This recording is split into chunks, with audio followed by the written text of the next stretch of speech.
was a certain player, and then he goes out to another team outside of Pete Carroll, and he doesn't perform well.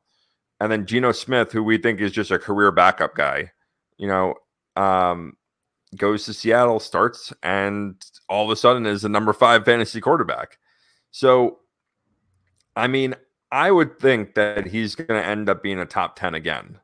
I don't know if he's going to finish as high as 5, but I can see it happening. If you have an injury or two at the top guys, which is what happened last year. Yeah, and I think other people had down years last year. I mean, Aaron Rodgers had a down year last year.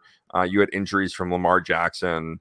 So I think that he could slip there, but I still think he finishes as a top 10. And you just said it, like, look at the weapons that they added around him.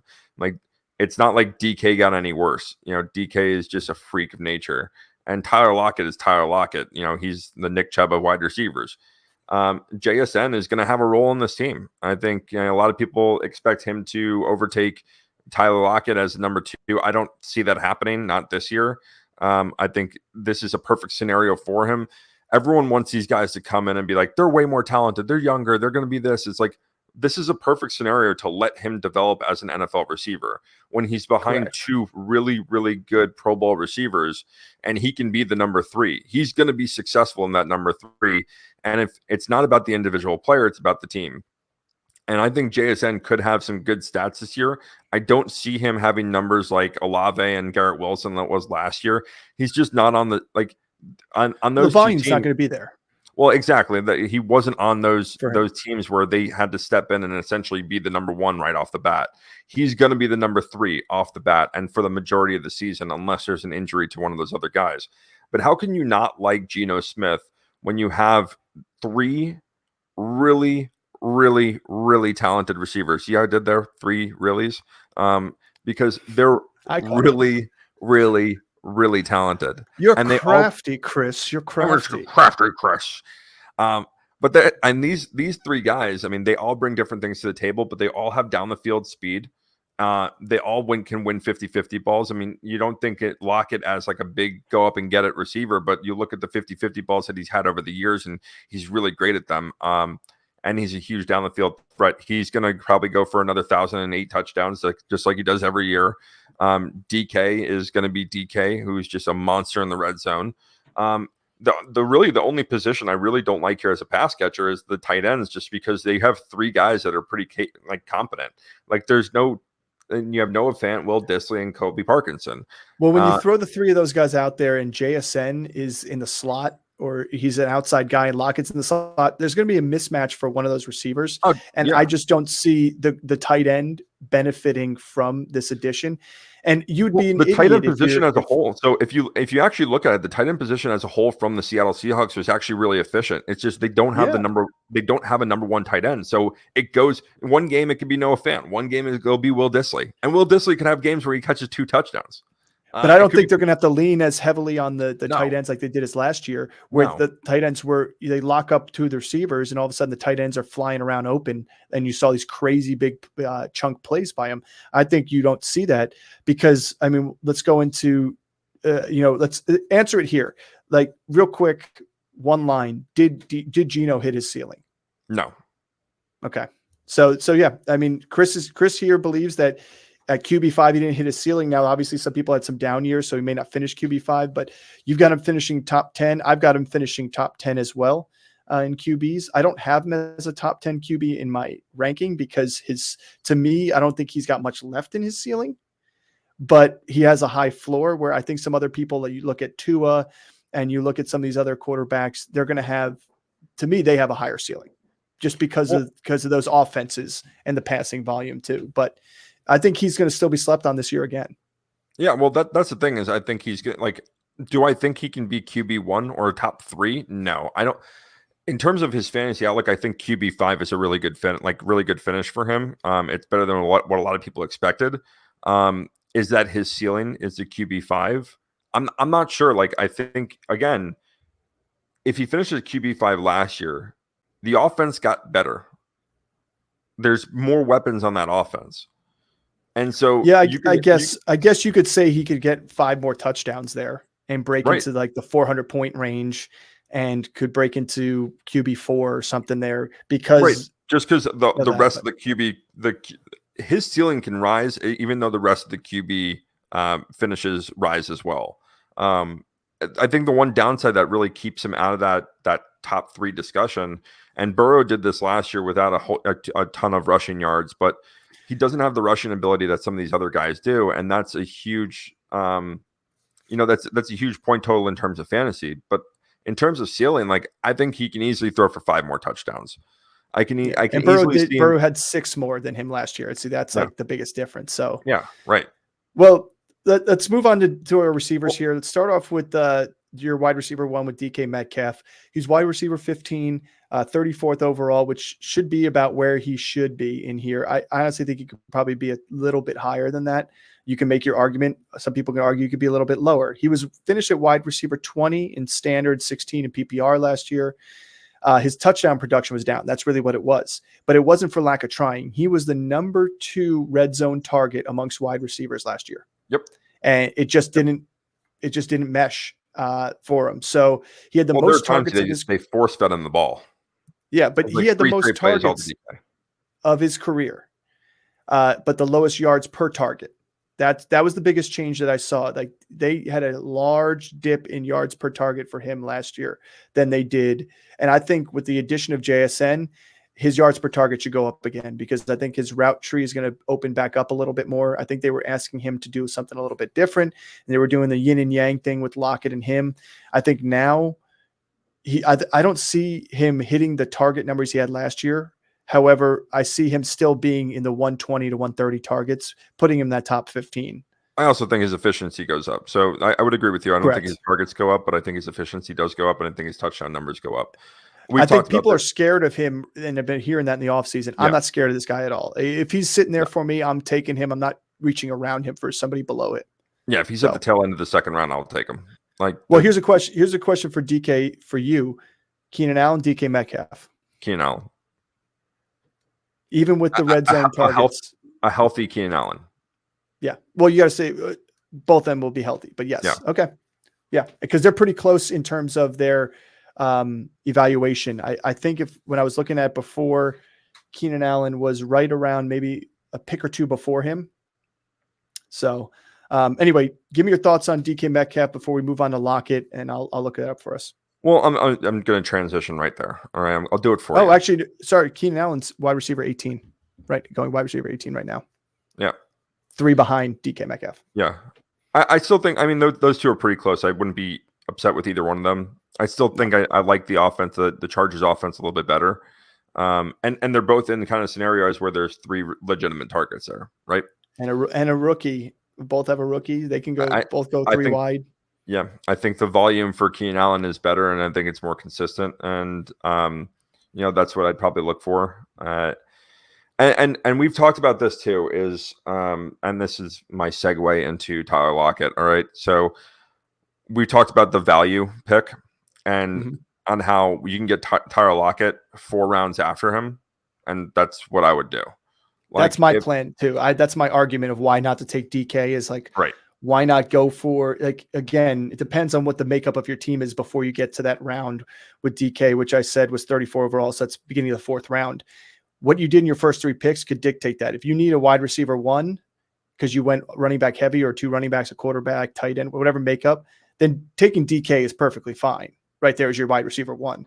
But if you already have a wide receiver on your team and you need a running back, or here's a chance for you to grab one of the top quarterbacks, Lockett is a diamond in the rough in that later rounds. I mean, literally 31st wide receiver. He's a whole 15 more wide receiver picks.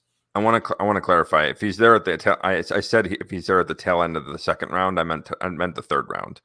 If I'm at the tail end of the third round, I would go and grab him, not the second round. But yeah, I mean, if I have Tyler Lockett, if I want one of these receivers, it's probably going to be Tyler Lockett, and I just love his value for where you can draft him. DK, it's not that he's too rich for me. I would still love to have DK on my team, but he's going. It depends on who else is around there. Like in my 3rd and 4th pick, like I want guys that are going to be really stable, that are going to have high output, and I can get the same exact numbers from Tyler Lockett 3-4 rounds later. And in terms of last year, it was better numbers. Yeah. In terms of that, because Tyler Lockett finished wide receiver 13 last year. Yeah. And I mean, I even love JSN this year, where again, he's one of my rookie candidates that I think can come in and make a huge impact. And again, Dynasty, I think he's a great pick in Dynasty. He's going to be a great receiver in this league. He can run all the routes, but just in terms of volume and opportunity, he's not going to have it just because there's two guys in front of him that are legitimate superstars. And I don't care what if people are gonna hate on me for calling Tyler Lockett a superstar, he is. I mean, you look at his consistency over the last 5 years, and that says it for you. When you have guys like this, like again, you can't like it's shiny new toy versus the guy that's done it for his entire career. And I don't need a guy that's gonna be flashy to win leagues. And Tyler Lockett is a guy that can absolutely win leagues because he can put up monster numbers. Well, he wins leagues because of where you get him. Exactly. Like some people last year had him as their flex position or wide receiver too. So imagine pairing him with the likes of, like, say some of you got Jefferson and then was able to get someone like Jalen Waddle. And then all of a sudden you have Tyler Lockett in your flex. The weeks you put together with those three alone could win you week after week after week. So the fact is he had 6 games with a touchdown in a row last year, which is monster. It's massive. He finished with 8 touchdowns, but 6 consecutive. He's been a top 16 wide receiver in fantasy since 2018. That just says it enough. He's a very good football player, period. He's been ahead of Metcalf on yards per game as well. In my opinion, I like both of them. Metcalf is going a whole 35, 36 picks ahead, if not 40 picks actually, than Lockett right now, which is a lot. So that just says, see where the value is. Again, what your team makeup is. If you can wait for Lockett, go ahead. And then if you miss on Lockett, I would take, like Chris said, a chance on JSN. The guy was the number one wide receiver out of this class. He was heralded to be the number one wide receiver out of this class. That's all they talked about coming out of this college season, going into the draft. And you knew whoever was going to draft him was going to be using him, because just the way these rookie wide receivers have been used in the past, they all start their seasons off slow and they all finish with a bang. I expect the same thing here with JSN. It just may be a little bit slower of a start than your Jefferson, your Chase, and other guys, because they aren't going to be the number one guys there. But you could see a similar thing to Jamar Chase, because you could say, well, you had Higgins there and you had Tyler Boyd there, 2 veterans already that were successful. And now you add in Jamar Chase, who's a rookie. But Jamar Chase didn't have DK Metcalf, like Mr. Alpha wide receiver in front of him. And he didn't have the veteran, crafty wide receiver in Lockett. So I still like JSN. I'd like to grab him if I don't get one of the other two, 100%, because you want a piece of his offense. And the other 2 pieces of the offense that I kind of like too are Kenneth Walker and Zach Charbonnet. And again, we talk about value. I'm leaning towards Charbonnet because I think, he's the shiny new thing, and I'm not letting that distract me. The guy's a very good football player, very good runner. Walker last year finished at running back 15 as the main guy after, Penny was hurt. He had about 18. He was running back 18 in PPR. He had a 4.6 yards per carry average and 9 touchdowns. The touchdowns are what the number that bothered me the most, because as a running back that is finishing at running back 15 with a 4.6 yard per carry, and you're only finishing with 9 rushing touchdowns, I expected more out of that offense. But again, he led the league in 50. He only played 12 games, and he missed some time. He did lead the league in 50 yards or more rushes with 3 total, which is a pretty big stat. So he's a home run hitter. And that's usually what you want to see out of your running backs, instead of the David Montgomerys who don't hit the home runs and just, punch and bruise their way through.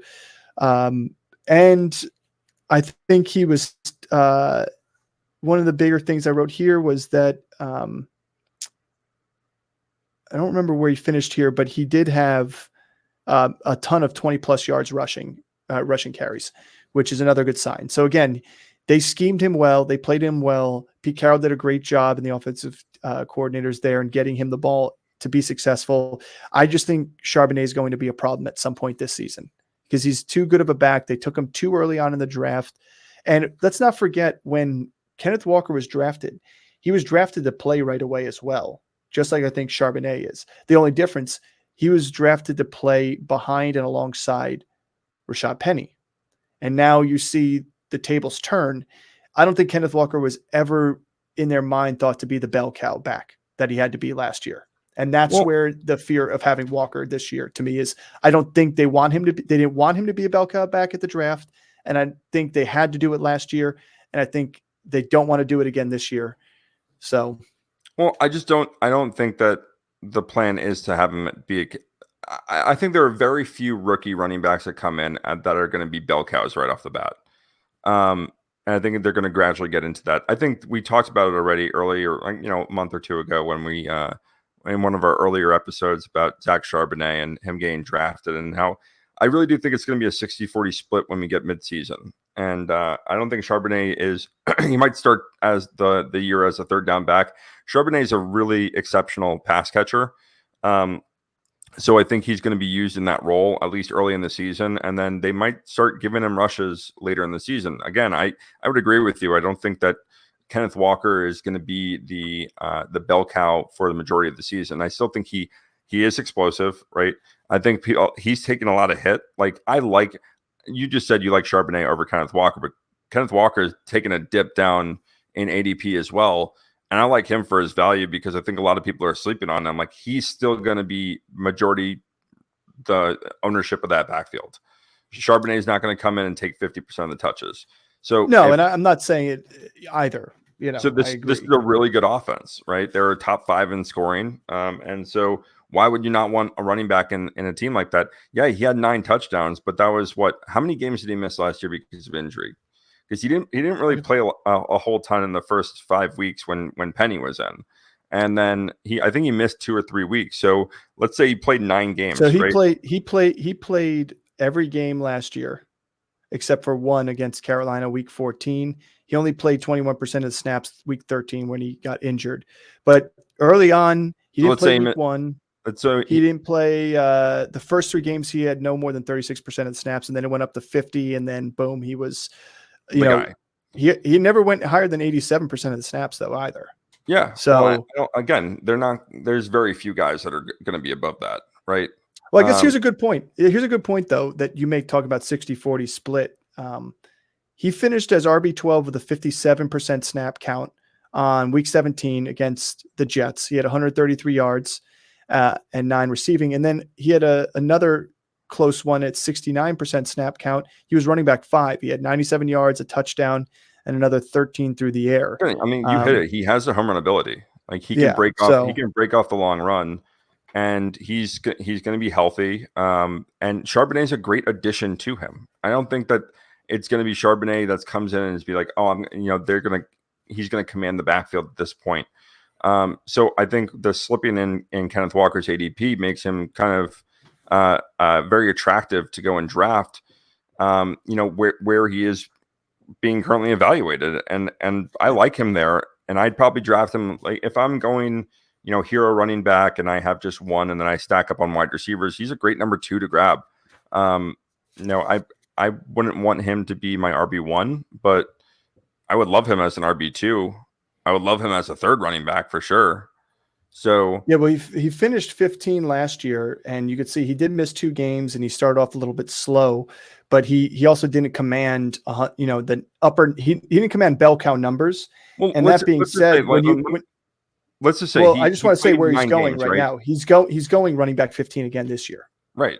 So if he keeps exactly how it was last year, and he played more than 9 games. Well, no, he played in those. So, like, the first 5 games, Rashad Penny was still healthy. I'd say he played in 12 games where he was the main guy. Well, he missed the Carolina, and he missed the Carolina game, and then he got 3 injured. games where there were 3 games at the beginning. He missed the first game, then 3 games, and then he missed week 14. Penny didn't get hurt until week 6. Yeah, but he still had like a 50% or higher snap. Okay, so let's say and plenty of carries. He had 9 touchdowns in 12 games. Yeah, that's still pretty good. Right. Yeah, no, I'm not saying it's bad. I'm just saying. So we expect those numbers to go up. If you have a guy that's RB15 and he only played 12 games, he missed 5 games of the season essentially. Like, that's a great finish, and we can expect. And again, this goes to the point. He really wasn't commanding a ton of carries in the backfield, even with an RB15 finish last year. So why wouldn't we expect him to at least stay the same? Well, let's move on to our next team. But the last note here is just one thing to note about the running backs in Seattle, and this includes 366 yards off of Geno Smith. They were only 18th in the league in yards per game rushing. So they were middle of the pack. So they're not going to blow your socks off getting either of these running backs. But Walker has the home run ability, and if you like him where he is and you like him as your RB2 or a flex, that's great. But running back 15 is probably going to garner more than a flex unless you go running back heavy.